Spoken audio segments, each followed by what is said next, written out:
Oh my god, the Criterion sales now. Gotta go, gotta go. Seattle! Yeah, Seattle! Why, hello. It's been a long time since I've actually made a video, but you know what? I'm back now, and guess where I'm at? I'm at Barnes Nobles for the Criterion sale.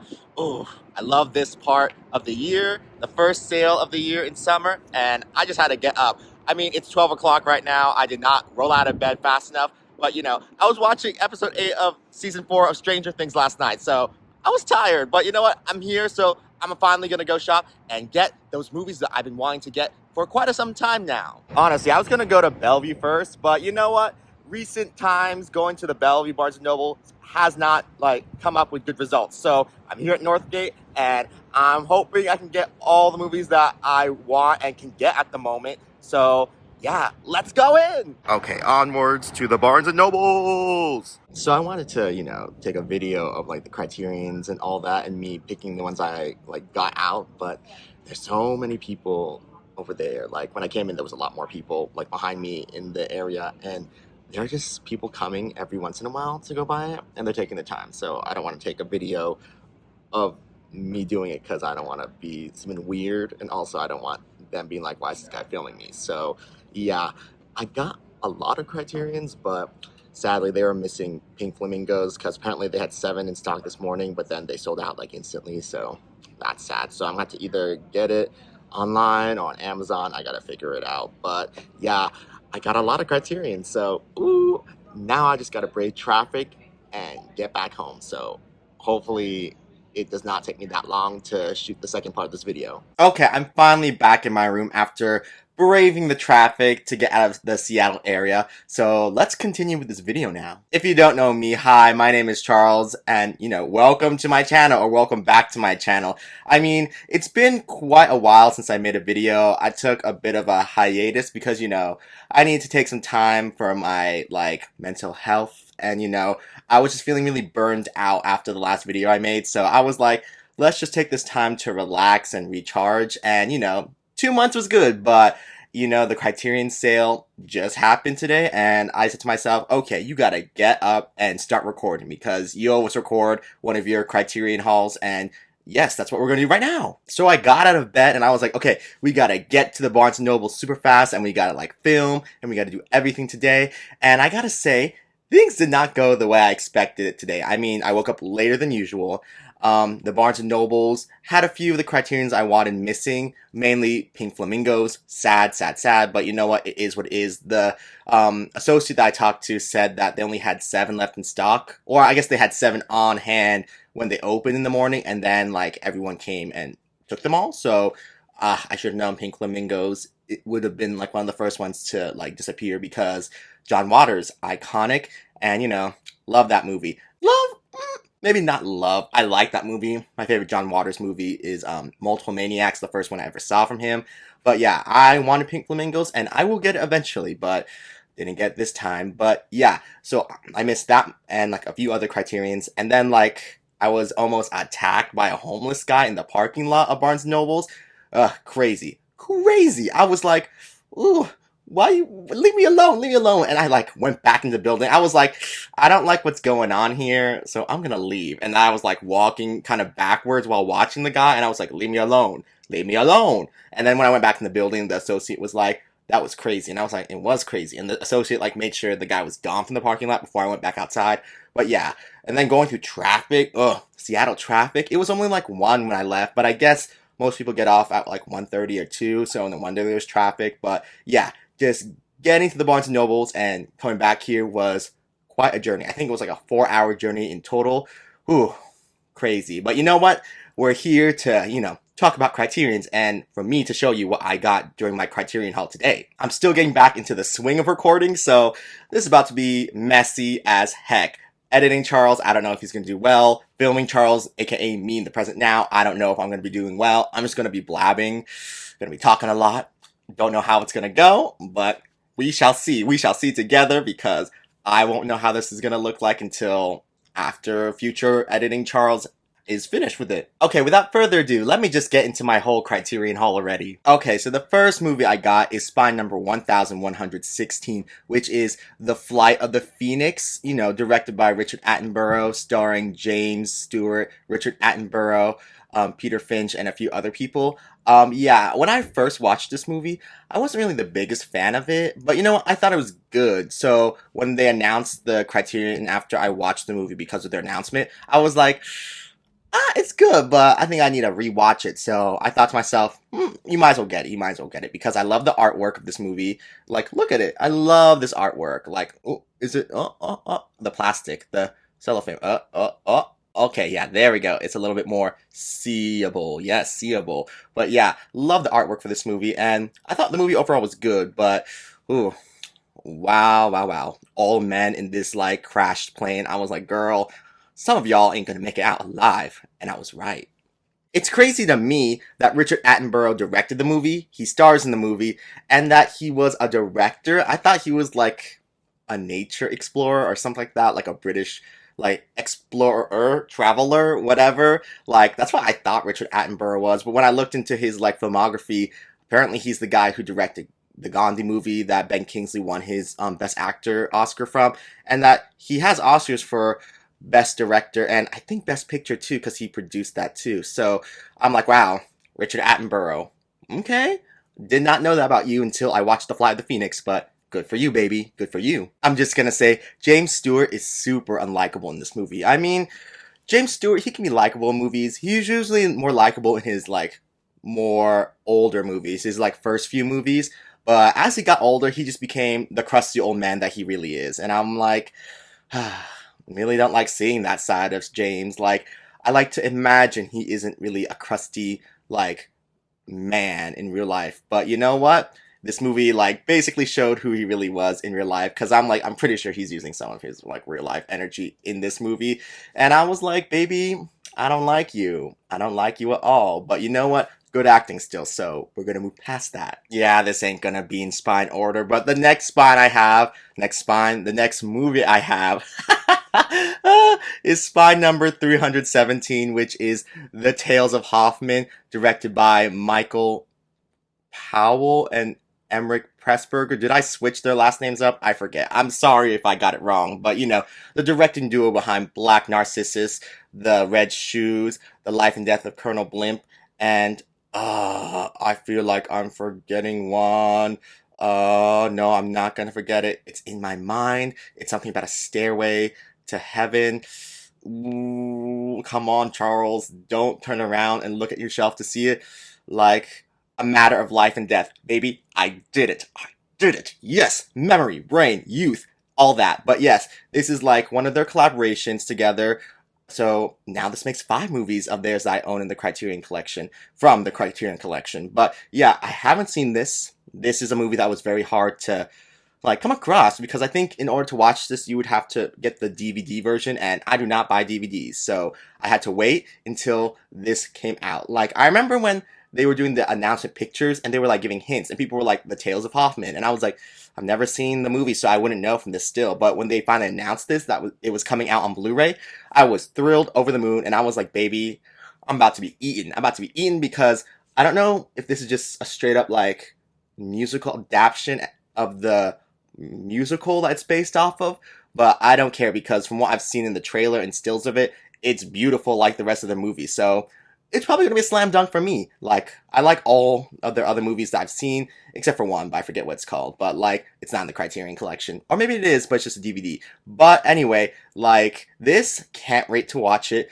Got to be in the right mood because ooh, their movies, Power and Pressburger's movies, they're an experience, and they need to be experienced because they are experiences that you need to have. And yeah, I just know my girl Maura Shearer is gonna tear it up in The Tales of Hoffman. From what I've seen, I'm like, ooh, baby girl is dancing. And also the production design and the costume design and directing from Powell and Pressburger, it just all looks phenomenal. Can't wait to watch it. And if you follow me on Letterboxd, you'll see when I finally watch it, because I always be posting my thoughts and feelings after I watch a movie on Letterboxd. So, follow me on Letterboxd if you want to get the up-to-date, thoughts from me on what I'm watching. I mean, I've just gotten back to watching movies a lot because I've been playing video games a lot from the past 2 months. But you know what? I'm trying to get back on track with watching movies and making videos and continuing my screenplay. So, yes, all that. Okay, up next we have spy number 1125,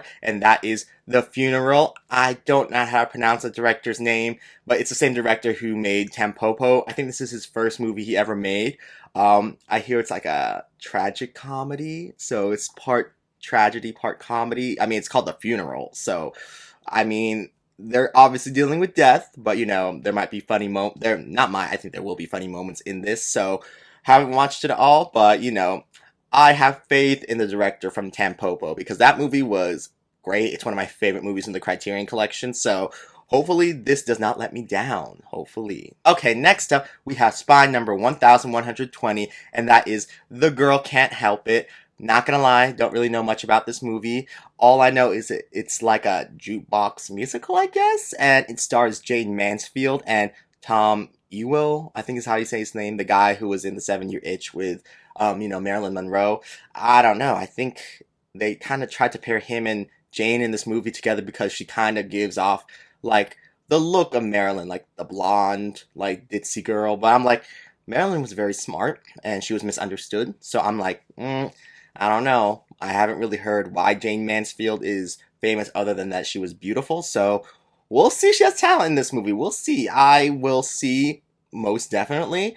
But yeah, I hear there's a lot of music in this movie. So I'm all for a good time in Technicolor. So yeah, hopefully it's good. Okay, up next we have one of my favorite movies of all time. It is spy number 1126, and that is Double Indemnity, starring Barbara Stanwyck and Fred McMurray. I'm pretty sure. Yep, Fred McMurray is the male co-star, not co-star, male lead of this movie. Honestly, I really love Billy Wilder's work. This is what, the third Criterion of his, Ace in the Hole, Some Like It Hot, and now Double Indemnity. I think we need more Billy Wilder movies in the Criterion collection because he's really just a brilliant writer and director. His movies are always so good. He is probably my favorite director of all time. Like, just thinking about it, he or Douglas Sirk is probably my favorite director of all time. But yeah, this movie, it's amazing. I have the regular Blu-ray edition. I got it on sale like years ago for only like $9.99, but now I gotta sell that because I have this in 4K. I just can't wait to see Barbara Stanwyck do her thing in this movie. I mean, should Barbara have won in this movie at the Oscars that year? Perhaps. I think this might have been her last shot. I mean, this or Ball of Fire were probably her two biggest chances to win an Oscar. Her last Oscar nomination for Sorry Wrong Number, that was never gonna happen, girl. That was never gonna happen. And the thought that she said next time after that nomination and it never happened, I was like, girl, this is sad. This is sad. But at least she got the honorary Oscar, but still, it's sad that Barbara never won an Oscar. But yeah, this movie, it is phenomenal, and I need to rewatch it because it's been a few years since I last seen it. So can't wait to rewatch it, and in 4K too. Oof, I'm so glad I got a PS5, like luckily at the end of last year, because now I can watch all these movies in 4K, finally. The next movie I have is spy number 1127, and that is Mississippi Masala, I think is how you say the name of the movie. And it stars Denzel Washington and Sarita, I cannot pronounce her last name, but it's directed by Mira Nair, the person who did Monsoon Wedding. I think this might be her first movie, actually. I think Monsoon Wedding came after this movie.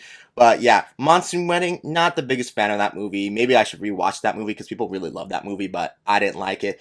But I like this movie. I think I gave it like a 3.5 or 4 stars on Letterboxd when I recently watched it. But yeah, this artwork is beautiful, just like Denzel and Sarita are in this movie. They are so hot in this movie. And I thought this movie really tackled some good issues in regards to like, Southeast Asians and like black people and the relationship between the two, and how Southeast Asians think themselves above black people. And it's like, my God, Asian people, y'all need to calm down. You need to calm down. Because there's a scene in this movie where the person who plays Sarita's dad is talking to Denzel Washington, and he's like, my daughter can make her own choices in life, and I respect her, but I cannot allow her to make this choice. And I was like, that is such Asian parent, especially Southeast Asian parent, like thing to say. And it's like, oh my God, it's crazy. It's crazy because I know exactly the feeling. Now that I have Denzel Washington and Mississippi Masala in my collection from the Criterion collection, I cannot wait to get Devil in a Blue Dress. That comes out later in the month, but you know, I can't wait to see it. I mean, I haven't seen the movie before, but I can see it on HBO Max whenever I want, but I kind of think I just will wait to watch it once I get it on 4K. That way I can watch it in the best possible quality I can. But a lot of people seem to like that movie, so I really can't wait to see that movie. Okay, moving on to the next movie, which is spy number 1119, and that is Miracle in Milan, directed by Vittorio De Sica? Is that how you say his last name? Sorry if I got that wrong. It's the director of Bicycle Thieves. And when I saw this movie was coming out, I was like, I don't know much about it, but I love the Bicycle Thieves. I think that's a perfect movie. When I think about the Bicycle Thieves, I can't help but think about the movie The Player, because when Tim Robinson and that guy are talking in the movie theater about how if Hollywood made the Bicycle Thieves, it'd have a happy ending and that would ruin the whole movie, I'm just like, yeah, if that movie had a happy ending, it would ruin the whole movie and the whole vibe of the movie and what the movie's trying to go for. So yeah, I just love the Bicycle Thieves so much. But this, haven't seen it all, but once again, just like The Funeral, I have faith in the director that it's going to be great. So I just bought it off of pure, like, you know, trust. So hopefully that trust is not like, you know, I forget the word, like it isn't displaced or put in bad faith, whatever it's called, whatever the expression is called. Hopefully this is just good, because the artwork looks great and it's apparently like fairy tale like, so I'm down. I'm down until the movie's not good. Then I won't be down. But hopefully, once again, this movie will be good. Okay, the next movie I have is spy number 1130, and that is Shaft. Shaft on 4K. And I was really debating whether or not I wanted to get this movie, but ultimately I was like, the artwork for this is insane. And also, the movie is just a lot of fun, so why not? And also, it does have cultural, like, meaning to, like, you know, America, especially in black like cinema. So I was like, girl, let's just get it, because why not? Why not? And I really love the last 20 minutes of this movie. It's great. And also, I just love like the one-liners Shaft has in this movie.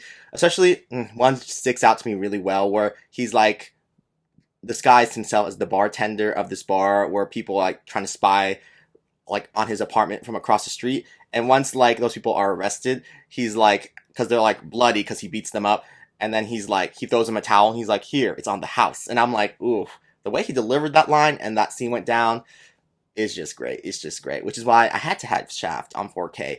But yeah, seriously, this artwork, probably one of the best artworks that came out during like the recent Criterion announcements, because some artworks recently have not been popping.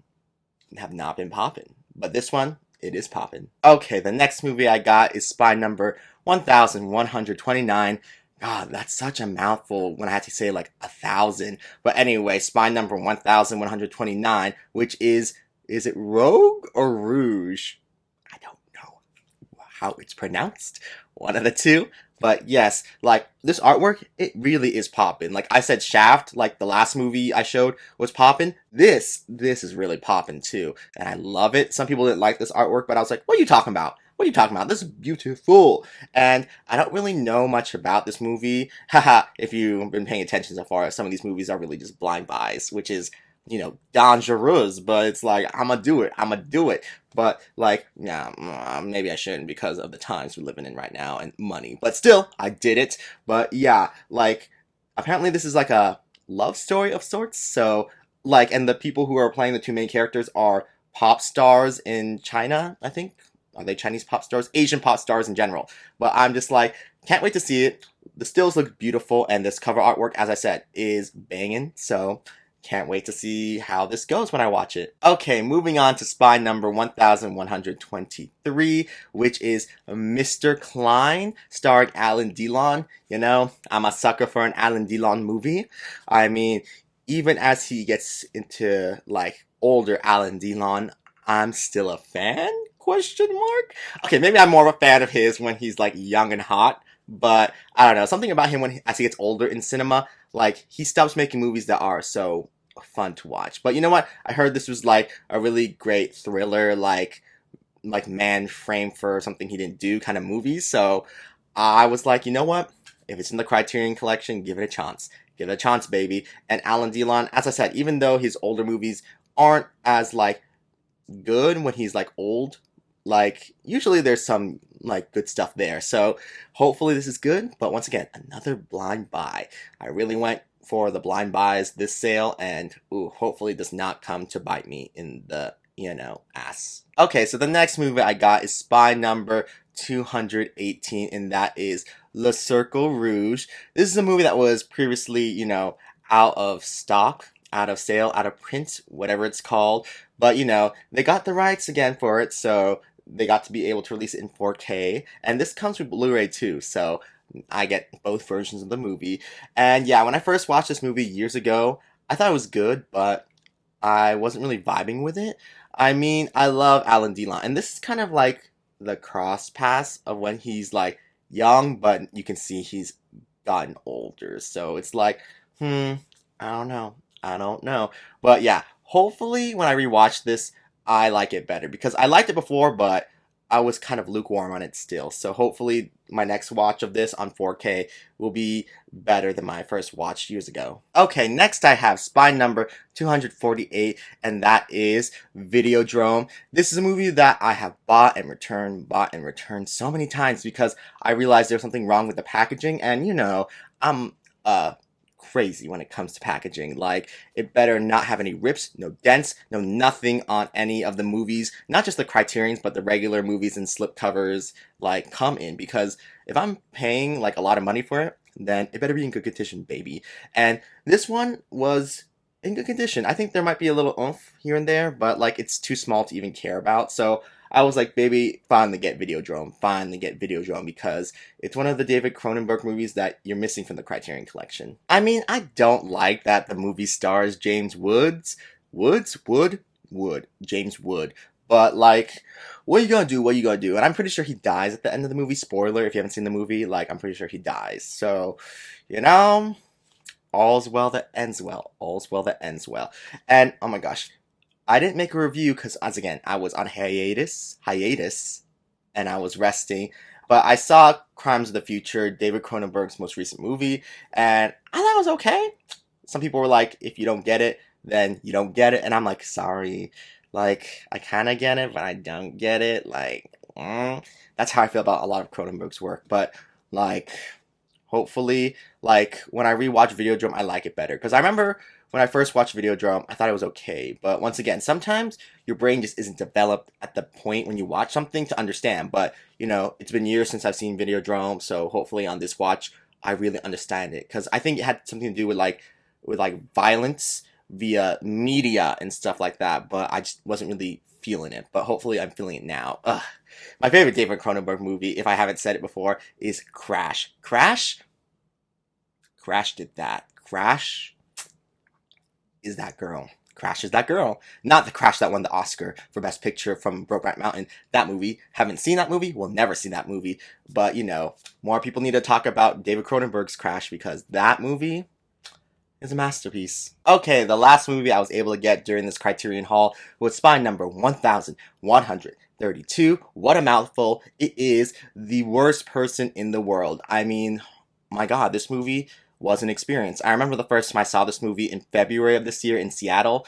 It was a pretty packed theater in downtown Seattle, and I was just blown away by how magical this movie is. I mean, I love everything about this movie. It's a masterpiece, if you ask me. Should have won the Best Original Screenplay Oscar at this past Oscar ceremony. I mean, Belfast winning is but like, honestly, the answer was right here. It should have won, but they chickened out. I guess the scene in this movie where, like, the main character throws her tampon at her dad in the, like, high space that she's in, like, probably was a turnoff, but, oh my God.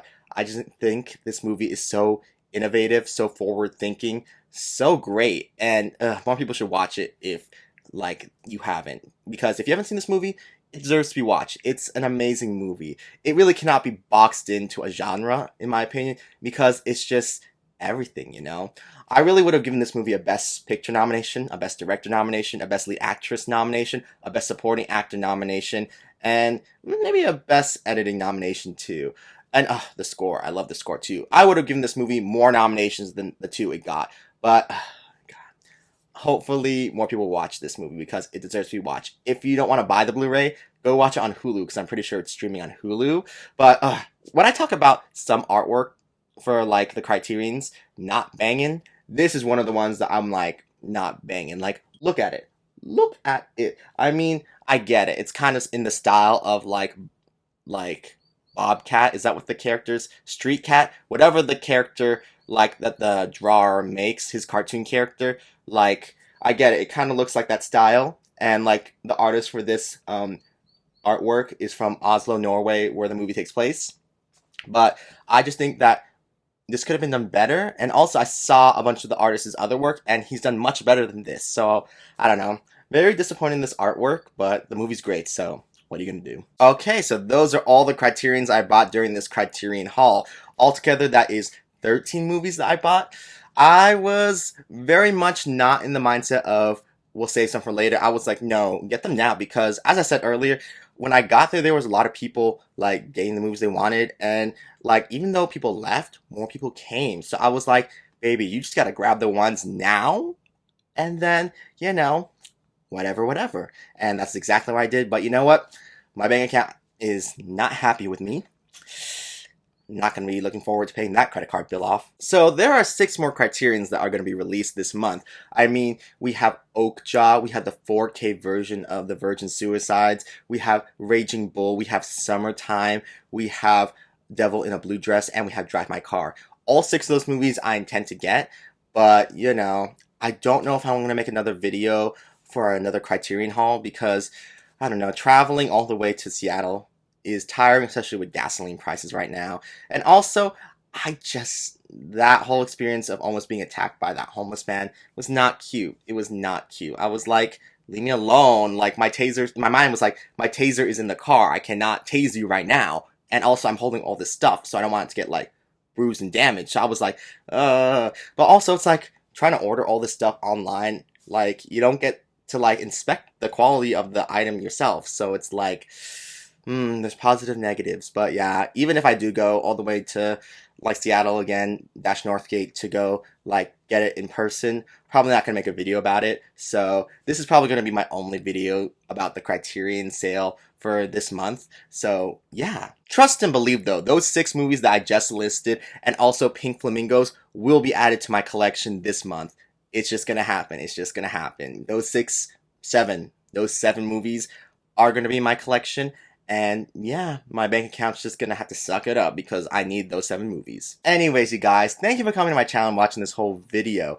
And yeah, as I said, I've been on a hiatus recently because I just needed time to like relax and like, you know, just mellow out and, you know, live life and all that junk. But, you know, I'm back for the most part. I mean, I will be making videos, but I won't be posting videos every week. I'm just gonna be posting videos when I feel like it and like the thing I'm filming about excites me. So don't expect so many videos, but expect videos to come back gradually. So yes, if you want to see more videos about me talking about movies or any of the other stuff I talk about, then, you know, subscribe if you haven't already. Anyways, tell me down below in the comments what you guys thought about the movies I bought, and tell me what movies you guys are going to get or have gotten during the sale already, because in my opinion, there wasn't a lot of good choices for the new movies they were releasing. I mean, this is coming from a guy who bought like 13 movies, minus one of them being not new. So basically I got 12 new movies. New as in like, you know, recently released in the collection. But still, it's like, I don't know. I need something more exciting. Give me like an After Hours. Give me the Inland Empire. I need more Criterion. I need more. I need like something that will really blow my head off. Please. Also, I'm just gonna say, if you do not own Written on the Wind by Douglas Sirk, starring Rock Hudson and Dorothy Malone and Lauren Bacall, then you're not doing it right. You're not doing it right, because that is the best movie in the Criterion Collection, full stop. And you need to own it if you don't own it already. So I'm just putting it out there. I'm just putting it out there. If you want to be, you know, that girl, you want to be that collector, you want to be that cinephile, you better watch that movie and own that movie because the real ones know that is the movie. Anyways, you guys, thank you for coming to my channel and watching this whole video. And yeah, I'll see you guys around in the next one if you're around for that. So until then, I'm gonna go now. So yeah. Okay, yeah. Bye.